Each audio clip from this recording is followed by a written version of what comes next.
Hello everyone, it's Sandra and welcome to today's video. It's time to talk about September favorites, all the beauty products that really just stood out to me, blew my mind, made me really happy for the past month. Starting out with the Cocomoi scent by Homecourt.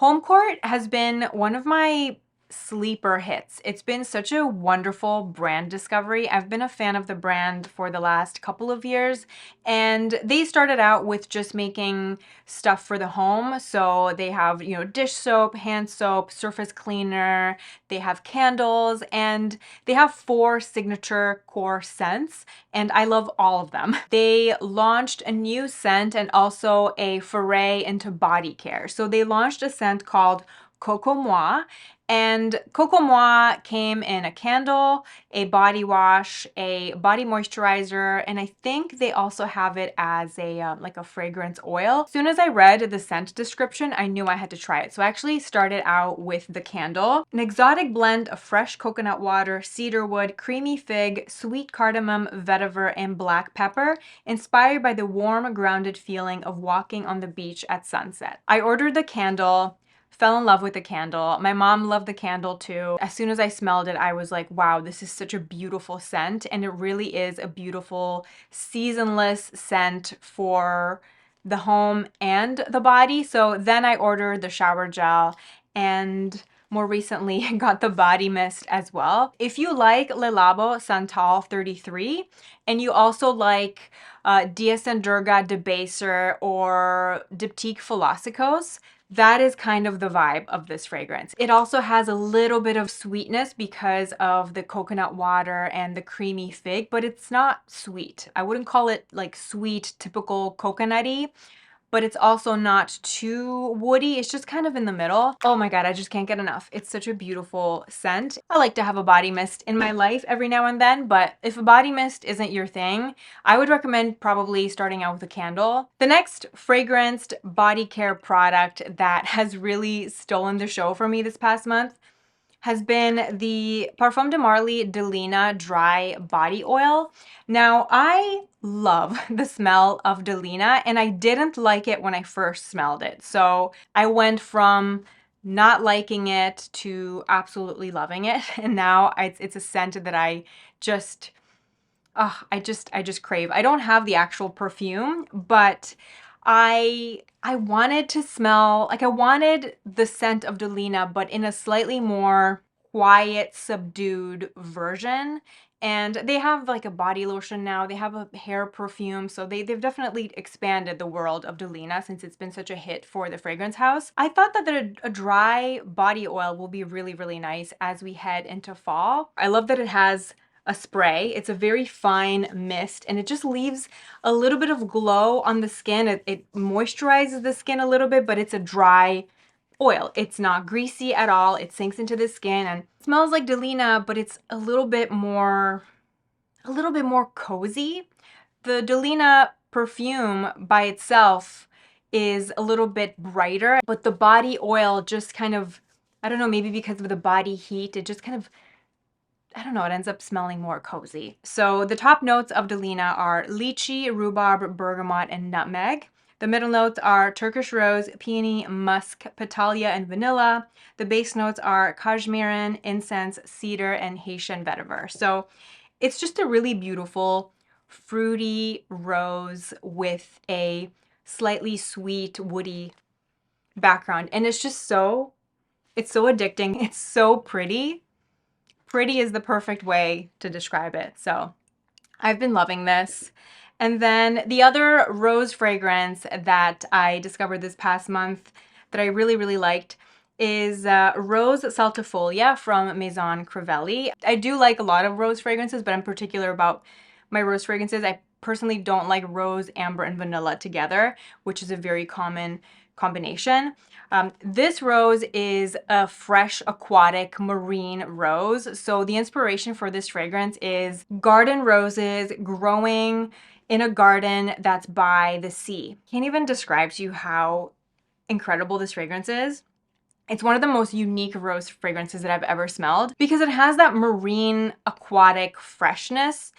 it almost has like a men's cologne, like traditional, typical, fresh men's cologne vibe to it, but juxtaposed with a really feminine, delicate garden rose. Garden roses in particular, I love the smell of garden roses. It's a more delicate, a greener, fresher scent as opposed to Turkish roses, which is a deeper, jammier, sweeter scent. So this has like a garden rose, like a fresh garden rose note, along with seawater, sea salt, seaweed, musk, sand, pink pepper, and woody notes. So this really does smell like, I don't know, if you've ever taken a walk on a beach in the morning and there's a breeze in the air and you can smell the salted air, but it's not hot or cloying or anything. And then just the delicate freshness of garden roses. It's so beautiful. I just can't get enough of it. And this is the type of scent that I would wear year round. It's a great like signature scent. Another exciting new fragrance discovery has been the brand Liis, and this brand first came on my radar at the beginning of summer. One of the beauty influencers that I follow on Instagram, her name is Ciele, she was hunting for her perfect wedding day fragrance, and she chose Studied by Liis. So that just kind of piqued my interest, and I dove deeper into the fragrance, and I saw that Twisted Lily carries a fragrance. Twisted Lily is one of my favorite fragrance retailers. That's where I bought these guys. It's where I order a lot of samples from, and I also have a little bit of a working relationship with them in that they gave me a discount code that, you know, I can make a little bit of affiliate income if you order through my link, or if you use my discount code, and you also get an extra 10% off your order, which is always great. So they started carrying Liis, and they asked me if I wanted to select a fragrance for the new season ahead, and I had already bought samples of some of the Liis fragrances that kind of caught my eye. And out of what I smelled, I chose Beau, because Beau is kind of the most perfect fall winter like fragrance in my mind. Everything else that I really liked was more of a summer, like a spring summer vibe. They also sent me a discovery set, which is great. I'm planning on using this discovery set for travel because I already used up all the individual samples that I had purchased, and I honestly liked every single thing I smelled from this brand. Beau is a sexy lumberjack vanilla, if I had to describe it. It's a beautiful woody vanilla. It's not a sweet gourmand vanilla at all. It's an interesting juxtaposition between beautiful shaved, like freshly shaved wood note, and then you have that sweetness, coziness of the vanilla. So the top notes are elemi resin and tobacco. The middle notes are incense and sequoia, and the base notes are cedar, vanilla, and gaiac wood. So if you liked the Le Labo Paris vanilla, if you liked the old Atelier Cologne Vanille Encensé, I think you will like this vanilla, because this is kind of in that same wavelength. It really has that beautiful, freshly shaved cedar note, which I really like. I love the smell of pencil shavings. I think it's very nostalgic, reminds me of sharpening my pencils in school. The woody notes are very, very prominent in this fragrance. I'd say the woody notes are stronger than the incense, but there is a beautiful depth from the incense married together with the vanilla. It's a really, really beautiful, unique fragrance, and I think it will smell even better when the air gets colder. Moving on to makeup, in terms of complexion products, I have had a lot of fun just rotating through all my bases, still trying to make my way through my Project Pan stuff. I'm almost out of my Chantecaille Future Skin foundation, so making progress on that. But in terms of the newer things that have really just cemented their place into my routine, we have the Dior foundation stick. The best foundation stick I've ever tried. I brought this with me when I traveled. I went back to Romania at the beginning of September, and this foundation stick is just fantastic. Fantastic. It's the foundation that I'm wearing today. I don't know why I'm smelling it, because it's not a perfume, but it does have a very, very strong fragrance to it, which is probably the main con, because other than that, this is a perfect foundation. I have this in the shade 2N. It's an amazing color match for me, and it's just so easy to blend. It blends like butter. I blend it out with a very dense foundation brush like the BK Beauty 101. That's usually what I wear when I want more coverage. Or I blend it out with a damp sponge if I want a more sheer finish. It's just a really beautiful buildable medium coverage foundation. Just a dream. It wears really nicely on my skin. It doesn't make me oily or cakey throughout the day. I do have a standalone video all about this, and I show you how it wears on my skin and all that. So if you want a more detailed review on this foundation, I'll have a link to that video on the screen and in the description box below. But absolutely love this foundation. And speaking of sponges, I really like this e.l.f.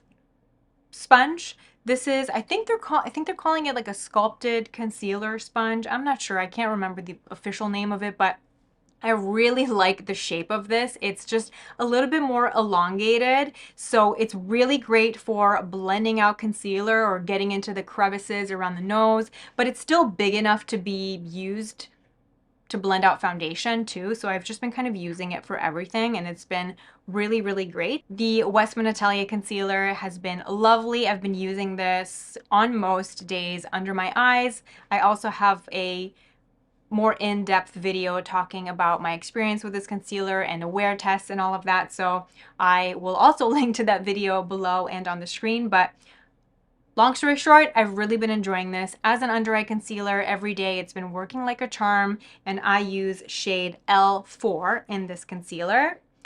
And then for eyes, the new Lisa Eldridge Liquid Silk eyeshadow in the shade Irene has been on my eyelids almost every single day since I bought it. It's like a no makeup eyelid color for me, and it's also like it works as a primer. It works, you know, with other eyeshadows layered on top, or it just works as a one and done shade for me. And what I love about this formula is that you get more time. It's easier to blend, and then once it sets, it lasts all day with very, very, very minimal creasing, and it has that like blurring quality to it. What I love about the Armani eye tints and what I love about the Merit eyeshadows just put together and in a more cosmetically elegant formula, because you get enough time to really, really get that seamless blend. It's so easy to blend either with fingers or a brush. I usually just do a couple dots on my eyelid and then just tap, tap, tap, tap, tap, tap, tap to blend it out with my finger. And then if I really want a super, super diffuse look, I can just take a little fluffy eyeshadow brush to blend out the corners. But you get enough time to really get that seamless blend. It doesn't set too fast. And I find that with the last reformulation, like the latest reformulation of the Armani eye tints, they just set a lot faster than they used to. So they're not as effortless. Wonderful if you have more mature lids, because it doesn't accentuate any texture or any crepiness. It just effortlessly glides and blurs over your eyelids. So I just can't say enough good things about this. I actually want more shades, but Irene has been just perfect. It's such a beautiful neutral. It's got a little bit of pink in it, and it also has a little bit of peach in it. So my main two different kinds of eyeshadow looks that I go for is I either do gold or I do a rose gold, and Irene can go with both. So I can layer a rose gold eyeshadow on top, like the Giorgio Armani eye tint in shade 11S, and it just kind of, that's what I do when I want to lean into the rose gold aspect of it. Or like today, I can layer a warmer gold eye color on top and accentuate that aspect. And today I have the Ciel Dore eyeshadow from Surratt on top. The Surratt eyeshadow formula is really interesting. It's like this wet jello type of texture. It's really weird. It definitely performs best with fingers, and not all shades are created equal. So I personally haven't been a fan of the rose shade in that formula. That one was a little bit patchy and a little bit chunky. Some of them have more shimmer in them than others. From what I've tried, the Ciel Dore shade is my personal favorite. That would be my top recommendation if you want to play around with this formula. So this is the Surratt Souffle eyeshadow in Ciel Dore. And then if I wanted to lean into a more cooler taupey look, the Chantecaille Eye Trio in Cheetah has been amazing. I actually do have a little bit of this color just in the outer corner of my eye just to add a little bit of depth. But I did recently do a video in which I used this too. So if you want to see it in action, I have another video of it, but this is just a really beautiful, easy to use, easy to travel with palette. And you know, I love creams. Creams are so great and they're easy and effortless, but powders are still my number one. Powder blush, powder shadow, powder bronzer. Case in point, for the majority of the month, I've been wearing powder bronzer and powder blush. These have been my most used. For bronzer, the Make Beauty bronzer in the shade Dune. This is a really beautiful, warm shade, and there's just something so special about this bronzer formula. It is so creamy, but it's not a cream bronzer. It's a powder bronzer, but there's zero kickback. It just applies so flawlessly on the face. You have to try this formula. It's absolutely fantastic. And my favorite brush to apply this bronzer with is the BK Beauty 104. So this has been my bronzer duo. For blush, I've been back on my Pat McGrath Fleurtatious bandwagon. I think this is my favorite blush ever. It has a very subtle satin skin-like finish, and it just works with everything. It's such a beautiful, neutral, soft pink, beigey, pinky brown. And my favorite brush to use with powder blushes in general has been the Rephr 05 brush. Not to be dramatic, but this is the best lip balm I've ever used, and I am so happy to have discovered this.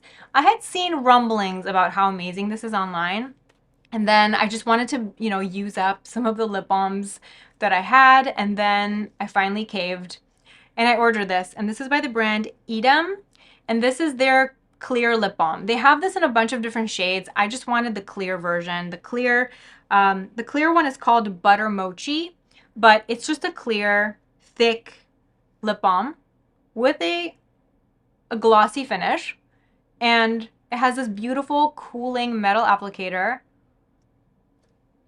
And this also contains exfoliators in it, like very, very gentle, not physical exfoliation. It's got some like enzymes in it or something. So that helps condition your lips. When you're using this overnight, it helps dissolve dead skin. It's thick so that it has presence and longevity on the lips, but it's not thick and gloopy like the Revision lip balm. It's just perfect. And they claim that they claim that the clear version is unscented. I think the colored versions come in different scents. To me, this has a little bit of a scent. It just smells like ingredients. It's not a bad scent at all. Almost like maple syrup or something. Like a vague maple syrup, honey type of scent. So just worth noting if you're super, super sensitive to scents. But even my friend Kate from State of Kate, she's usually super, super, super sensitive, even more sensitive than I am to scents, and she likes this as well. So I think it's worth a try. It is just incredible. The best lip balm I've ever used, hands down. So good. So, so, so good. Overnight, during the day, just delightful. It softens the lips.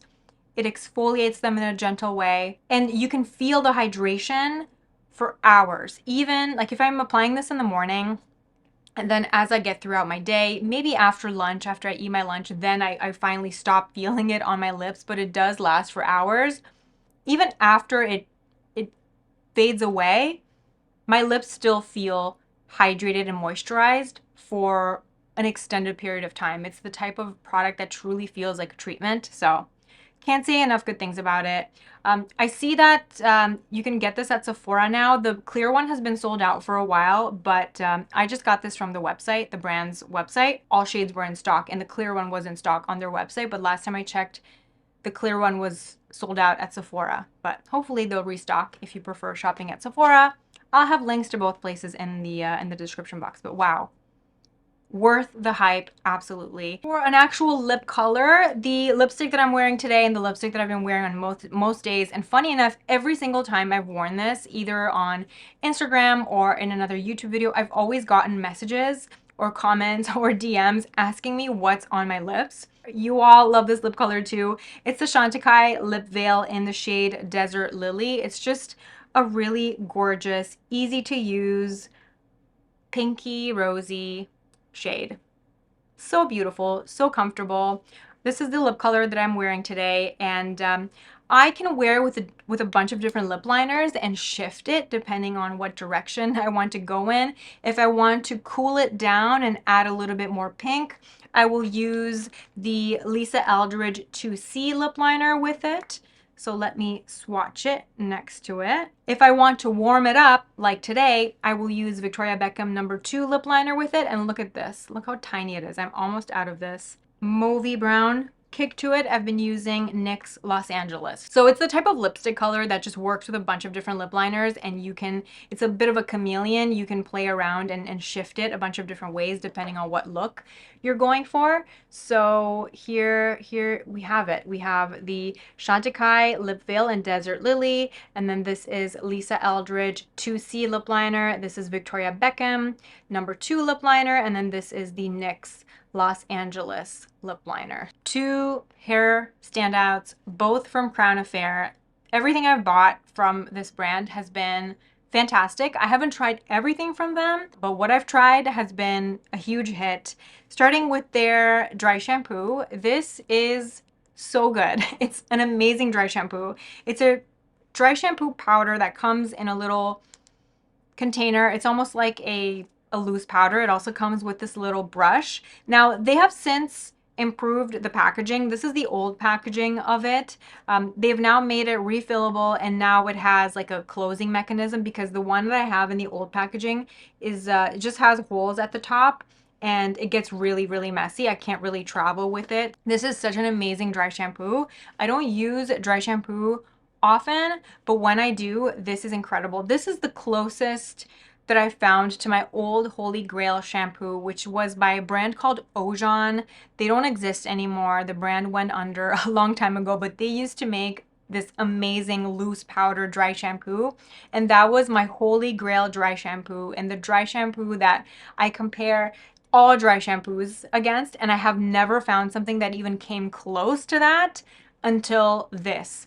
This is phenomenal. Doesn't leave any white cast in my dark hair, and I love the fact that it comes with a little brush, because you can really just get a precise application and a precise diffused application of powder, because a lot of other powder dry shampoos that I've tried, either like with a little squeezy puff situation or a little dropper nozzle, I always ended up dumping too much dry shampoo in some areas. So like I would have little hot spots of dry shampoo, but with this, you get the most flawless, perfect application, the right amount of dry shampoo, right where you need it, and it's amazing. It smells amazing. Everything from Crown Affair has this incredible, fresh, woody scent. If you like the scent of Oribe products, the Crown Affair scent is along the same lines, but even better, I would say.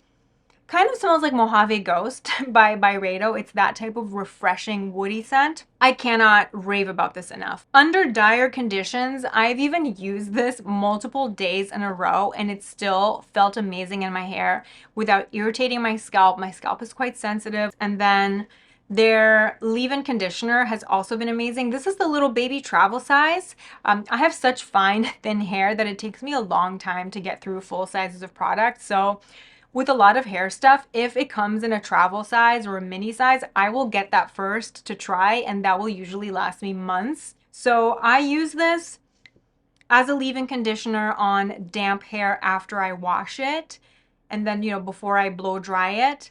And I also use this in between washes, almost as a moisturizer through my ends. I just do a pump of this, and I just work it through the lengths and ends of my hair if I feel like my ends need a little bit of moisture, because it's like a light lotion and it doesn't weigh my hair down. It gives me moisture and nourishment without feeling heavy or greasy at all.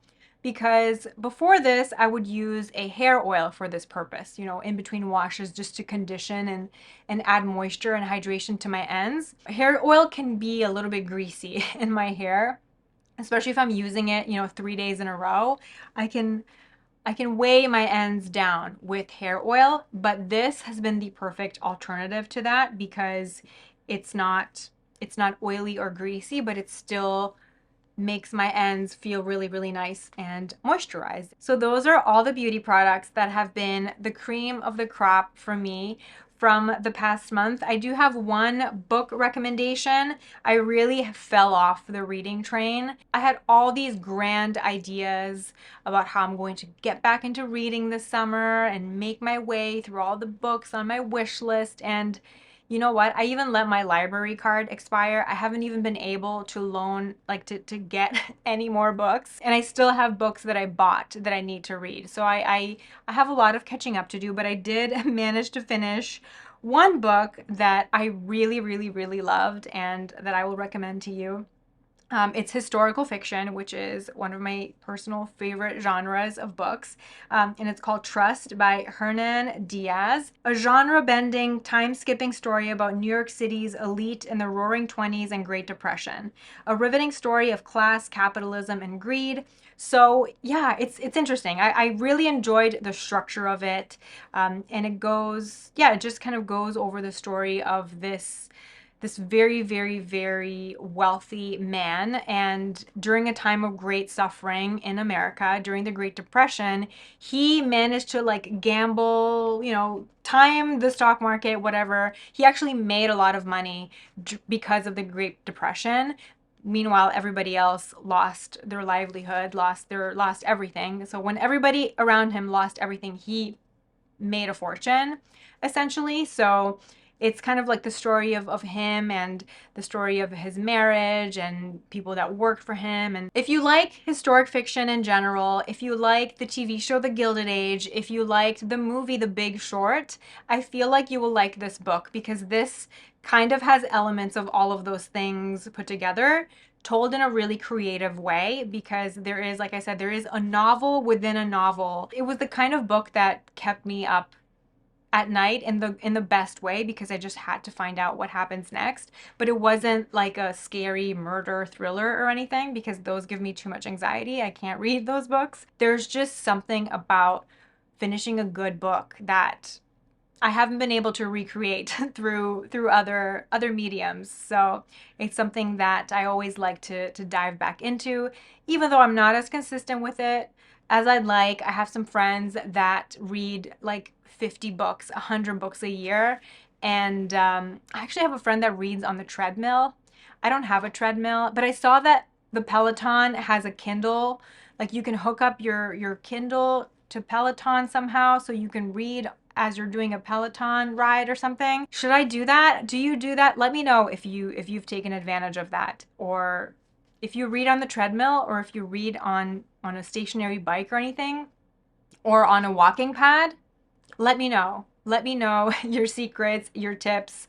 I just feel like when I'm doing physical activity, I can't really transport myself into a fictional world. I feel like I need to sit still in a quiet room in order to really read a book. And I just can't see myself also walking and sweating at the same time. But it seems like a really practical solution to read more books and also get my steps in at the same time, get some cardio going. I'm probably overthinking things as usual, but let me know what you're up to in the comment section below. Always happy to chat with you. I hope you're having a beautiful day. Thank you so much for watching, and I will see you in my next video. Bye.